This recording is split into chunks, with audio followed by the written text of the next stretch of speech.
Welcome back to the Gridiron Expert. Arizona was the worst team in the Pac-12 in 2021.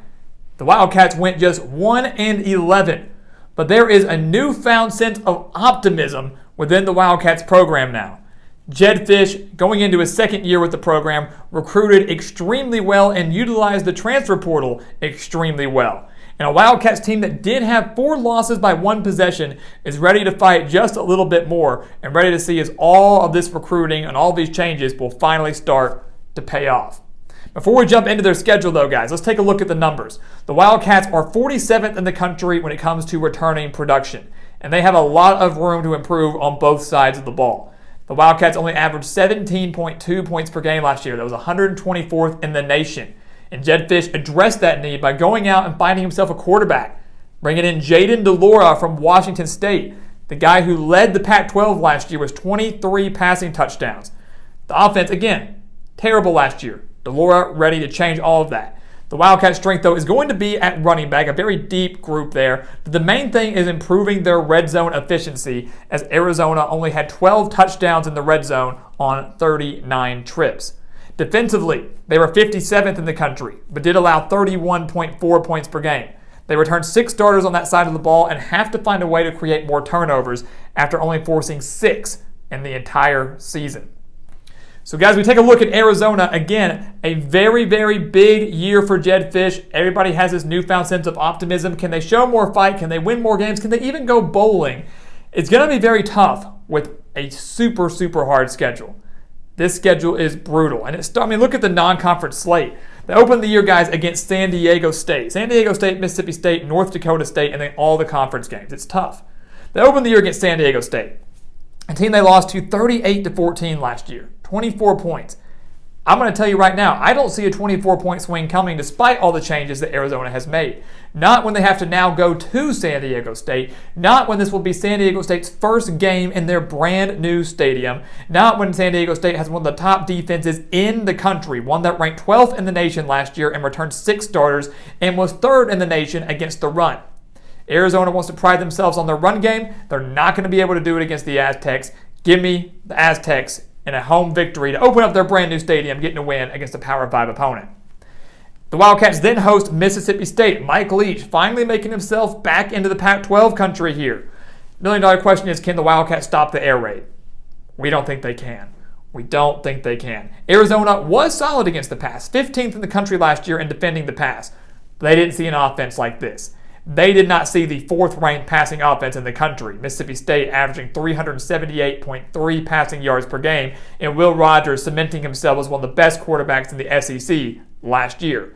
The Bulldogs also, guys, had the 12th-ranked run defense in the country last year. Only allowed 113 rushing yards per game. So in these first 2 games, it's very evident that Jayden is going to have to step up and deliver. But it's not a one-man show. Can't be a one-man show. I don't think Arizona's defense or the rest of their offense can deliver and help out Delora. They drop to the Bulldogs. They're 0-2. They then host North Dakota State. FCS team, right? If FCS is write them off. This is no ordinary FCS team, guys. Arizona lost to FCS Northern Arizona last year at home. They are now facing the reigning FCS national champions. One of the greatest dynasties in all of sports, regardless of the level or the team or the sport. It doesn't matter. North Dakota State is one of the best dynasties out there. And it's a North Dakota State team, guys, that returns practically everybody from that national championship winning team. I believe the Bison win this game. I really do. I believe North Dakota State, a team that has proven they're not scared of anybody. They can win at Iowa. They can win at Kansas State. They can win against anybody in the FCS. They're not going to be as scared of Arizona, who went 1-11 last year. They're not going to be scared of that. So give me Matt Entz and the Bison to come into Pac-12 country on the road and get another win over a Power 5, another win over an FBS opponent. Arizona now 0-3. They then get into conference play, guys, and that's where things get even tougher than it already is. They go on the road to California. Last year, Arizona's only win came against the Golden Bears, beating them 10-3.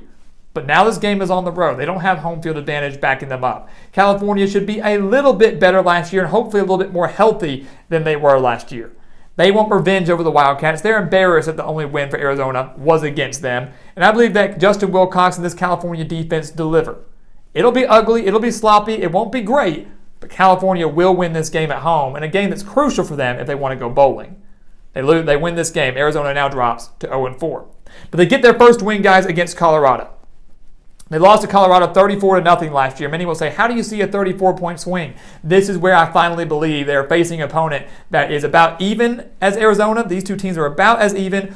Colorado might even be inferior to the Wildcats. And this is the first time that I really think you see these transfers start to shine. This is the first time I think you see a major step for this Arizona offense because they can exploit this Colorado team from start to finish. The game is at home, out in the desert. I'm giving Arizona their first win. They are finally on the board. They've got a conference win. They've matched last year's win total. Can they add to it? They won't add to it against Oregon. Not a chance. They fell to the Ducks 41-19 last year. Oregon will be one of the top teams in the conference again. Arizona simply isn't there yet. No need to touch that long on it. Lose to Oregon. They lose to Washington. They fell to the Huskies 21-16 last year. Only 5 points. But that was at home. Now they're going on the road to face a Huskies team that's trying to find themselves. New head coach in Kalen DeBoer, got a solid quarterback in Michael Penix that hopefully stays healthy and does well, and a defense that was first in the nation against the pass. This will be a semi-close game, considering that Washington's weakness was the run defense. Washington's weakness is the run defense. That's what Arizona wants to pride themselves on. The Wildcats will put some points on the Huskies, but they simply don't have enough to go on the road and win this game in Seattle. So they drop another one. They get their bye week before playing USC. And you look at the next 3 games, guys. USC, Utah, UCLA. Mark them up, each one of them as a loss. USC, one of the top teams in the conference going into 2022. Arizona only fell to them 41-34. But again, USC, everybody from last year, gone. Pretty much everybody is gone. It's a completely different USC team. They're going to have one of the most drastic turnarounds in all of college football because of the job that Lincoln Riley did recruiting and utilizing the transfer portal. So the bye week doesn't do much for the Wildcats. They get blown out by USC. They get blown out by Utah. They only fell by 9 to the Utes last year. But Utah is arguably the best and most complete team within the Pac-12, both on offense and on defense. A pick for many to win the conference again, reigning Pac-12 champions, and maybe even get to the college football playoff.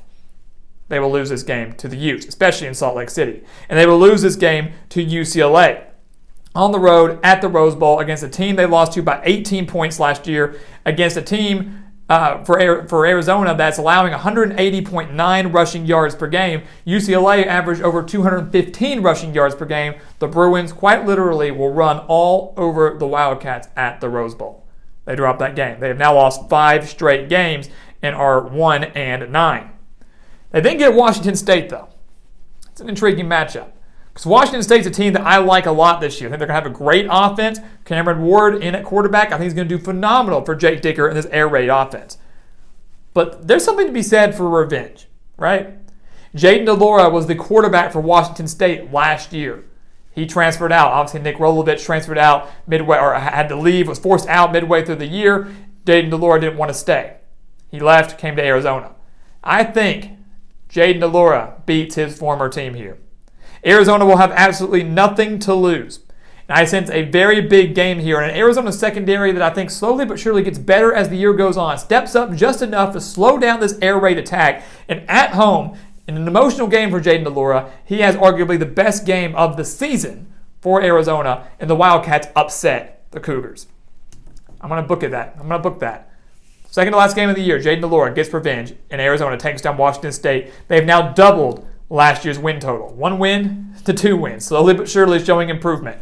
They close the year, guys, out against Arizona State. Again, a rivalry series that I would say for the most part Arizona State has done very well in and taken care of. So even though both teams we don't expect to have very great years, we've got to go with Arizona State here. Again, a team that I think is going to do well running the ball, transferring Xavier Valade in from Wyoming.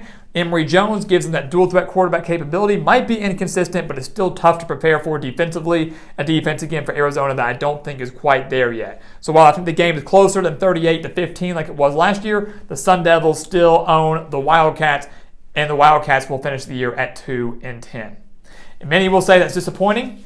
It probably is. There's a newfound sense of optimism. A lot of these games I think the Wildcats are competitive in. They don't get blown out nearly as much as they did last year.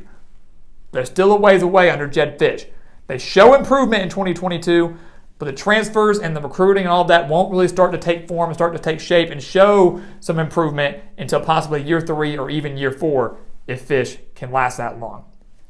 So guys, as always, thank you so much for watching us here at the Gridiron Expert on YouTube. Make sure to continue to like, comment, subscribe, share our videos, and check out everything down in the description below, including our expert picks over on our website, thegridironexpert.com. Don't miss out on that, guys. Go sign up for those today. Some of the best college football and NFL spread picks in the entire country, beating out over 80% of the national analysts.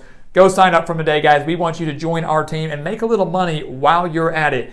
And once again, guys, as always, thank you so much for watching, and we'll see you next time right here on The Gridiron Expert.